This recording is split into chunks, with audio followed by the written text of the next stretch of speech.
और उसको काटने के लिए ही फिर दान, एक के ऊपर एक आधारित है। उसको काटने के लिए नाम, उसको काटने के लिए ज्ञान, उसको काटने के लिए श्रद्धा, उसको काटने के लिए सब कुछ चाहिए धर्म का आधार। अब हमने किसी अन्य धर्म वाले को उसकी श्रद्धा पूर्वक उनके मंदिर में जाकर अगर दान करते हैं तो वो खाने के बाद क्या करते हैं? देवता की भक्ति करते हैं। हमने देवता भक्ति वाले को खिलाने के बाद हमने देवता के फल जोड़ लिए, देवता की भक्ति जोड़ दी। क्योंकि जिस ज्ञानी के अंदर अगर ज्ञान है तो आप उसको खिलाते हो निर्हेतुक बुद्धि से, तो आपको ज्ञान का अधिकार जुड़ता है। वही अगर ज्ञान का एक ईश्वर अवतार को अगर आप प्रेम पूर्वक निर्हेतुक बुद्धि से अगर भोजन खिलाते हो तो आपको प्रेम का अधिकार जुड़ता है। निर्हेतुक भोजन का अनंत फायदे है, लेकिन सहेतुक का भोजन का क्या है? जो इच्छा की वो फल मिला, क्रिया का हिसाब खत्म। अगर निर्हेतुकता होती है तो क्रिया के आगे क्रिया, क्रिया के आगे क्रिया, क्रिया के आगे क्रिया, प्रतिकारणता वो बढ़ती जाती है। आज आप 5 साधु भक्तों को खिला रहे हो अपने घर बुला के, ये बार हमारे कॉलोनी में रहने वाले आज सारे भगत मेरे घर आओ, शाम को चाय पानी दो, थोड़ा सा बैठ के भगवान का स्मरण करेंगे, सत्संग करेंगे, एकादश गीता का अध्याय पढ़ेंगे, 2 भगवान की लीलाएं बोलेंगे, एक दूसरे को श्रद्धापूर्वक दंडोत डालकर प्रार्थना पूर्वक अपने घर बुलाते। अगले दिन किसी और जगह जाकर 2 कॉलोनियों के लोग इकट्ठे हो जाते हो, फिर इकट्ठे करते करते हम मंदिर में एक बड़ी क्रिया करते हैं। जैसे आज रात को, कल शुक्रवार को 500-700 लोग था यहाँ भोजन वाला, वो भी किसी भाग्यवान ने ही किसी ने भोजन खिलाया है ना। उसने कितने साधुओं को, कितने भक्तों को भोजन खिलाया। लेकिन ये मत समझे कि मैंने ही खिलाया, काले रुचि कर ले, हो गया खत्म। अहंकार पूर्वक मेरे बिना कौन खिलाने वाला है, मेरे जैसा कौन करने वाला है, ऐसी श्रद्धा अगर रख दी मन में तो खत्म हो गई वो क्रिया। अर्जुन इनको भी एक बार अभिमान हो गया कि मेरे जैसा भगवान का कोई प्रिय नहीं है, मेरे जैसा भगवान की कोई सेवा करने वाला नहीं है। भगवान को बड़ी फिक्र हो गई कि इतना मेरा प्रिय मेरे पास में रहने वाला इतना ज्ञानी। अर्जुन को ऐसा अहंकार और अभिमान ईश्वर को सहन नहीं होता। जिसके ऊपर बहुत प्यार होता है ना, जिसके ऊपर पूरी गारंटी होती है कि ये मेरिट लिस्ट में पास होगा, A1 पास होगा महाराष्ट्र में या अपने हिंदुस्तान में या दिल्ली में, वो अगर कम नंबर ले आए तो थोड़ा सा ठेस पहुंचती है। वैसे ईश्वर अवतार को अपने भक्तों पर अभिमान बहुत होता है। कितने तक अभिमान होता है कि अगर किसी भक्त को कोई कुछ बुरी भली बात कह देता है तो भगवान उसके तरफ जरा टेढ़ी नजर की तरफ देख के कहते हैं, ये तूने उसको नहीं कहा, ये हमें ही कहा है। भगवान कहते नहीं। और वही भक्त अगर अभिमान में आ जाए तो फिर भगवान को तो बहुत ही दुख होगा।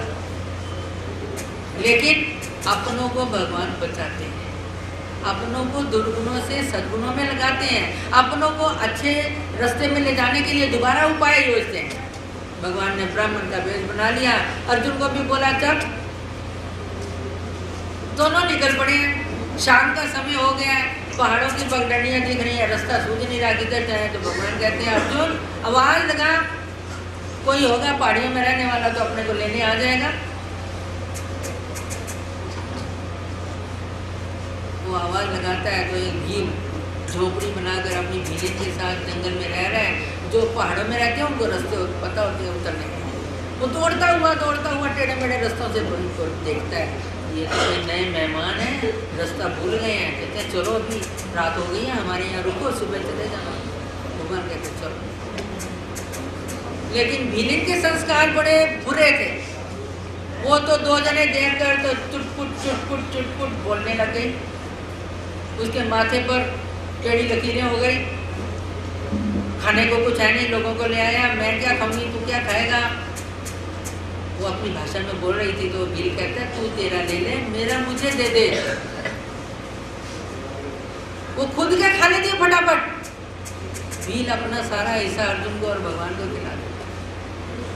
मैं कहाँ सोऊंगी, ये अंदर आदमी बुला लिए, इनको बाहर सुला। वो कहता है ये मेरे मेहमान है, तू बाहर सोएगी। कहती मैं नहीं बाहर सोती। वो कहते हैं उनके पैरों के नखून के बराबर भी नहीं है तू सुंदर, तू उनके कोने में सोना है तो, लेकिन मैं बाहर सोऊंगा। वो अंदर ही सोती है, कैसी ढीठ औरत। भगवान सो गए, अर्जुन सो गया। भगवान सुबह ही उठ के अर्जुन को कहते हैं चलो दूर जाना है, निकले। इंसान का, मनुष्य का नियम है कि सुबह जितनी भी जल्दी उठ जाओ 3 घंटे के बाद खाने पीने को दिल करता है। भगवान को अर्जुन कहते हैं महाराज भूख तो लग रही है। भगवान कहते हैं धोती का कोना फाड़ो, एक झोली बना लो, गांव में से भिक्षा मांग के ले आओ। वो भिक्षा लेने जाते हैं, कोई भी भिक्षा नहीं परोसता, खाली भिक्षा झोली आ गई। भगवान कहते हैं चलो आगे देखेंगे। रास्ते में गईये जा रही, कुछ गोबर साइडों में जो गिरते हैं वो वैसे ही पड़े रहते हैं, कुछ गोबर उसी वक्त लड़कियां चुनने वाली ले जाती हैं। जो साइडों में एक रात भी चला जाता है, एक 12 घंटे 18 घंटे के बाद उसमें कीड़े पैदा होते हैं, लंबी सुनियाँ भी हो जाती हैं, मोटी भी हो जाती हैं, ऐसे खाने वाले। भगवान कहते हैं ये गोबर पे पाँव मत रखो, इसके अंदर कीड़े होते हैं, मर जाएंगे।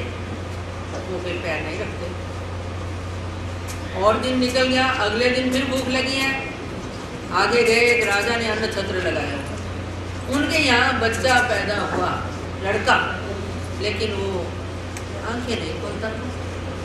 उन्होंने आने जाने वाले सब के लिए ये प्रतिबंध लगाया था कि जो भी जाने आने वाला है आए, उसके पैर धुलाओ, उसको आसन पे बिठाओ, भोजन कराओ, तिलक लगा के उसको भोजन दो विधिवत, और भोजन के बाद बच्चे को सबके पाँव छूने के लिए लाओ। वो बच्चे को ले आते हैं, भोजन से हो जाता है, भगवान को देखते ही बच्चा हंसने लग जाता है।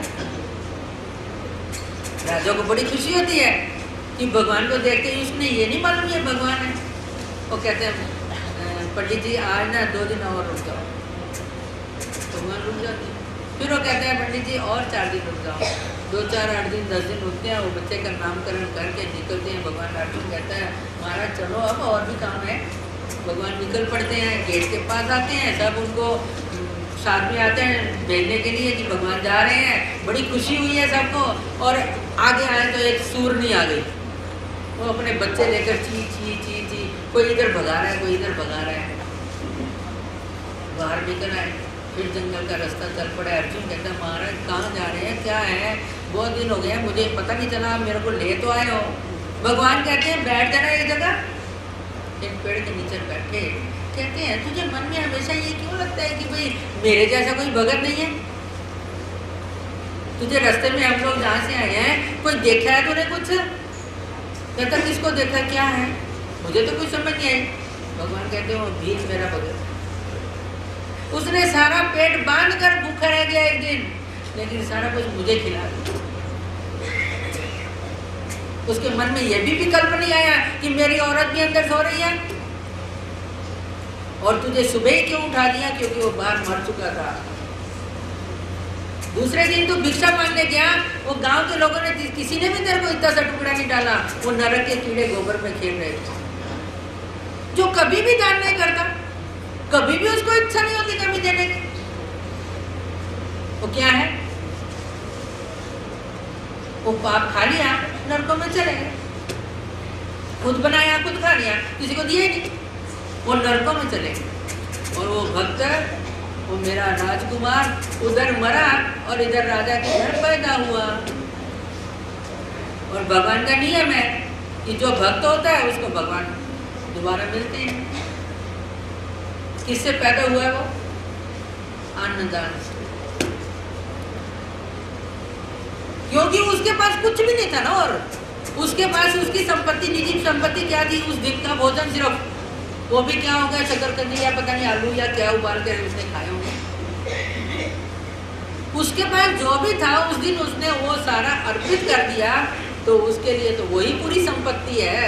उसका राज्य भी वही है, घर, उसकी टूटी हुई चारपाई भी वही है, उसकी फटी हुई उसके ऊपर जो गोदड़ी है वो भी उसकी चादर वही है, उसकी बीवी भी वही है, उसका सारा महल भी वही है। उसने सब कुछ ही अपने आप को न्यौछावर कर दिया और वो बाहर सोया तो उसको मौत भी आ गई। तो वो मेरा बेटा, वो मेरा राजकुमार, क्या तू वैसा है? अर्जुन को अपने दोष का ज्ञान हो गया, माफी मांगने लग गया कि महाराज क्षमा करो।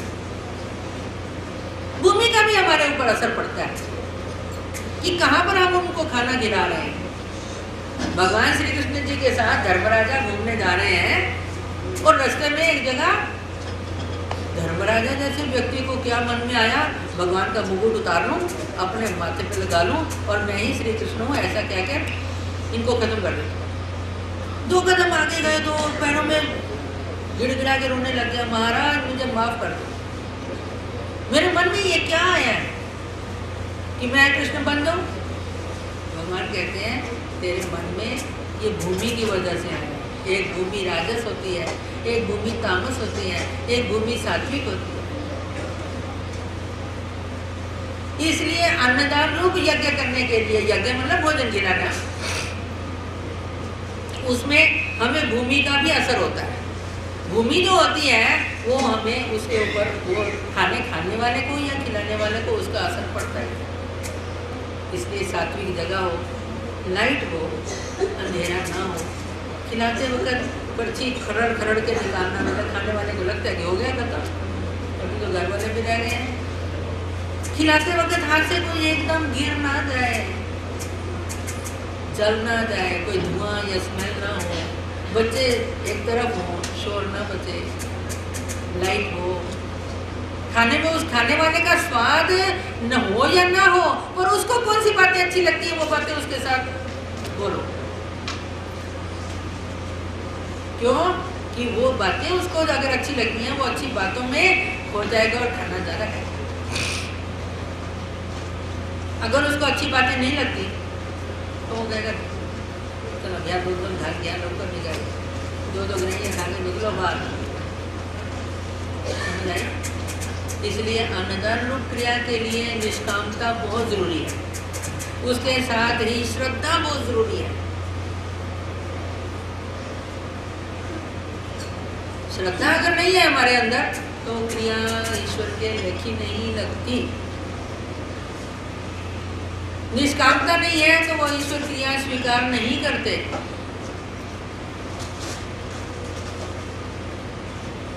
एक बैल है, वो मरने के धंधे पे आया हुआ है। एक भक्तानी को स्वप्न पड़ता है कि तू, वो बैल दिख रहा है सपने में, वो क्या कह रहा है कि मुझे एक दर्शन का फल दे दे, मैं इस योनि से मुक्त हो जाऊंगा। वो सुबह आकर भगवान श्री चक्रधारी जी को कहती है महाराज ऐसे सपना पड़ा है। भगवान कहते हैं दे दो। कहती नहीं महाराज मेरा तो पुण्य कम हो जाएगा ना।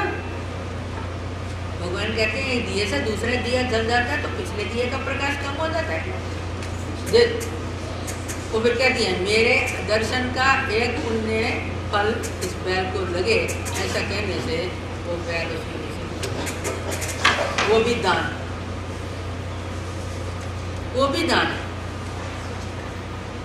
समय समय के अनुसार किस समय क्या दान देना चाहिए ये आप लोगों को ये भी सोचना है। अन्नदान तो हमने किया, अपने घर में आए, पानी पिलाया, लस्सी पिलाई या नींबू पानी पिलाया, चाय पिलाई या फल खिलाया या रोटी खिलाई, जो भी है समय के अनुसार। थोड़े समय में भी आपने, लेकिन मेरा ही खाओ, इतना ही खाओ, नहीं नहीं मैं खिलाए बिना नहीं खाऊंगी, तो फिर वो बात जरा जबरदस्ती की जो जाती है वो खराब भी कर जाती है। खाने के बाद अगर खाने वाले का पेट खराब हो गया, वो धर्म कर्म से रह गया, तो खिलाने वाले को फायदा नहीं हुआ, उल्टा दोष जुड़ गए। इसलिए खाने के ऊपर सारी सृष्टि है, खाने के ऊपर ज्ञान, खाने के ऊपर प्रेम, खाने के ऊपर देवता पद, खाने के ऊपर नरक काटने, खाने के ऊपर विधियों से बचना, खाने के ऊपर विधियां बढ़ना, खाने के ऊपर वैराग्य भक्ति, सब कुछ खाने के ऊपर है। जितनी सृष्टि दिख रही है, जितने भी आप मनुष्य शक्ति जितने तरह के दिख रहे हैं, ये सब खाने के ऊपर है और कोई तुम्हारी इसमें जोड़ने की प्रक्रिया नहीं है। इतना अन्नदान का महत्व है, लेकिन उसको महत्व को जानते हुए हमारे अंदर अगर श्रद्धा कम हो गई है तो फेल हो गए, हेतु आ गया तो बिल्कुल ही गए। इसलिए वो ज्ञान पूर्वक श्रद्धा पूर्वक, फिर देश काल और पात्र, कवि गंग कहे सुन शाक बर, कुपात्र को दान दियो न दियो। जो खाकर मजा करता है, टहलता है, व्यसन लेता है, विषयों में टाइम समय लगा देता है, उसको खिलाने से क्या फायदा है। इसलिए और लोगों में हम लोग जब दान नहीं करते उसका रीजन ये भी होता है कारण कि जिसको हम खिला रहे हैं, दान को, दान लेने वाला कौन कहा जाता है उसको पात्र, सुपात्र, कुपात्र। माता ऐसा दादोस के साथ हमेशा भगवान के पास आती है, लेकिन दादोस का भाव अच्छा नहीं है। वो दिखाता तो भगवान का है रास्ता, लेकिन सबको खींचना चाहता है अपनी तरफ, खींचना चाहता है अपनी तरफ। भगवान कहते हैं भाई वो महात्मा नहीं है, वो कुमहात्मा है। उसके साथ जाना नहीं, उसके साथ खाना नहीं, उसको तुमने खिलाना नहीं, तुमने उसका खाना नहीं, इतना वर्जय कर दिया। और भगवान को देखकर वो वहां से अगर दिखता है ना बस स्टैंड से, तो वहां से दंडोते डालता आता है तो 5 सुपारियां देकर भगवान को गले मिलता है, निकलता है तो 5 सुपारियां रख के फिर भगवान को गले मिलता है। फिर जहां तक भगवान दिखते हैं वहां तक टेढ़ा होकर देखता जाता है। दिखावा तो इतना करता है, लेकिन अंदरूनी भाव अच्छा नहीं है। भगवान कहते हैं भाई वो महात्मा नहीं है, वो कुमहात्मा है। वैसे ही हमारे अगर खाने में अगर ऐसे हमें सत्संग प्राप्त होता है, उसे सत्संग नहीं कहा जाएगा ना, वो असत है, असत, अपवित्र। इसलिए देशे काले च पात्रे च, जो पात्र खाना खाने के बाद स्मरण करता है, पूजा पाठ करता है, अपने दोषों को देखता है, या साधु संतों की सेवा करता है, ज्ञान पढ़ता है या पढ़ाता है, या कुछ न कुछ विधि आचार थोड़ा बहुत तो भी निदान करत अभ्यास के कारण जड़मती हो तो सुधार, निदान माला लेकर बैठा था और है। इतना ही करते करते ऊपर करते करते दिल में आ जाएगा कभी ना कभी, इतना तो भी। इसलिए हम लोग और गरीबों की जगह पर और अनाथ आश्रमों में वो लोग खाना खाने के बाद क्या करते हैं, उनके पास भी टीवी वगैरह लगाए, वो लोग भी व्यसन भोगते हैं। वो उनके जो संचालक हैं, व्यवस्थापक हैं, उनके जो संरक्षक हैं, वो ही उनके साथ विषय भोगते हैं। वो अपने ऐश मजा करते हैं। पीछे मेरे पास एक मारवाड़ी है ना, वो कह रहे बच्चों को हमने कपड़े देने हैं। मैं कि क्यों, क्या बात है, हमारे बच्चे का जन्मदिन है, हम ना हर जन्मदिन को अनाथ आश्रम में ले जाते हैं इन बच्चों को, और वहाँ पर नए नए तरह के फ्रूट लाते हैं और सारे बच्चे हमारे पास जमा हो जाते हैं, हम उनको खिलाते हैं काट के, वो बड़े खुश होते हैं और बहुत प्यार करते हैं हमारे बच्चे को। हेतु क्या है, बच्चे का आशीर्वाद। हेतु क्या है, वो खुश हो जाते हैं, उन्हें कुछ देखते हैं, अरे हाँ ठीक है, ये सब बातें, कोई बुरी बात की है ऐसा अर्थ नहीं, लेकिन तुम्हारी क्रिया का तो फल नहीं है। आज का ही दिन सिर्फ खत्म, उस क्रिया का कार्य खत्म।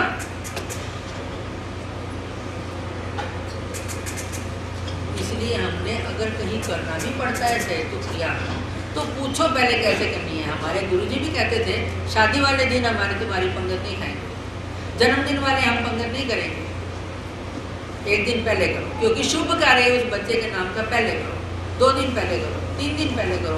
उस दिन उस साधु को नहीं खाना चाहिए, क्योंकि खाने से खाने वाले को भी अन्न का परिणाम होता है। कोई चोर ठग था, उसने बहुत सारा पैसा लूटा लोगों से और एक कुआं बनवा दिया, कुएं के ऊपर रस्सी और बाल्टी रख दी कि आने जाने वाले पानी पिएंगे।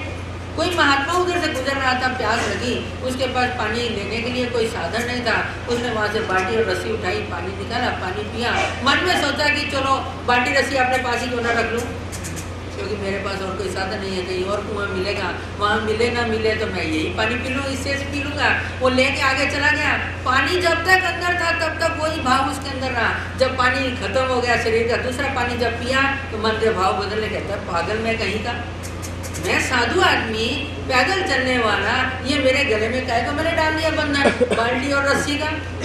वापिस रखने गया, वापिस जब रखा तो गांव वालों को पूछता है ये कुआं किसने बनवाया। कहते हैं हमारे गांव में एक ठग रहता था, वो बड़ा पैसा कमाता था चोरी ठगी करके, उसने ये कुआं खुदवाया। कहता है बिल्कुल, जैसा अन्न वैसा परिणाम मन में होता है। इसलिए खाने वाला कौन है, आप शादी का है तो ब्राह्मणों को खिलाओ ना, शादी वाले दिन खिलाना है, ब्राह्मण को खिलाओ, श्री कृष्ण अर्पण करके खिलाओ। आपने करना है श्री कृष्ण अर्पण करके जो भी करो, साधु को क्यों खिलाओ। साधु खाएगा उसका मन मैला हो जाएगा।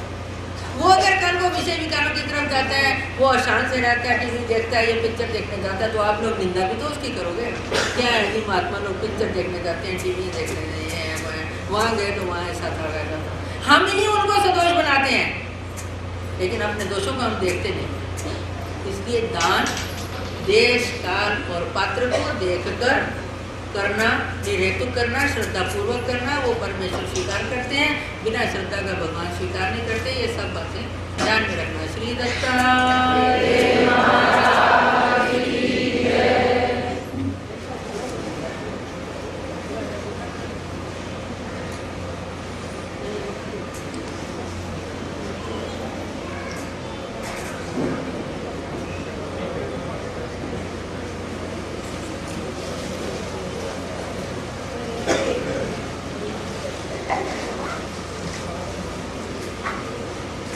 यह दिए दाना, जो दिया जाए